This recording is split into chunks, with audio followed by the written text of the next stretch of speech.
I know it's not a lot of fun, but insurance is part of business that you have to stay on top of and understand how it works and empowers your whole business cycle. Every entrepreneur, as they're starting out, usually wants nothing to do with insurance. Maybe you're not even paying yourself and you're living on rice and beans trying to survive. The last thing you want to do is start paying a lot of money for insurance. But depending on the product you have, you don't want to get into a situation where something goes horribly wrong and you end up getting sued. You don't want to lose your house. Even though you may not have a ton of cash to buy all kinds of insurance policies, you at least need to protect yourself. And the important thing is start early with this. Talk to, have an insurance advisor of some sort in your network that you can talk to, because they can identify the risks for you. There's a whole field called risk management that the entire purpose of it is to make sure that you don't have some kind of disaster or minimize the odds of having a disaster.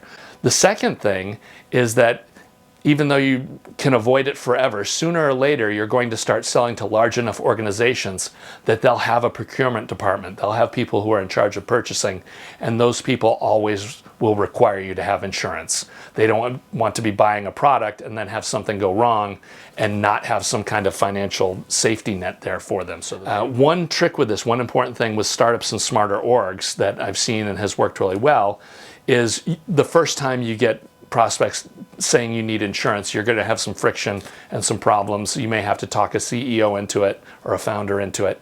And the key is, insurance really relatively is not that expensive. The first time you get a large enterprise deal, you can just bake the insurance premiums into that first deal that comes in. There's usually enough money there that you can just pay with the insurance. You're basically having the client pay for the insurance. So you can say, yes, we have it, but it's covered in that first deal. So keep that in mind.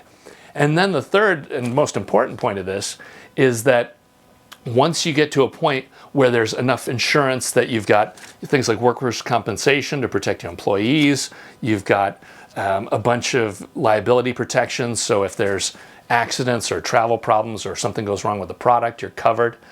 Ultimately, though, everything that you do for insurance and risk management at this point will fold right into the due diligence for acquisition. So if you're fortunate enough to get to a point where someone wants to purchase your company, they're going to demand a bunch of paperwork about, okay, if we pay you and you go away, how does the business run? How is this going to work?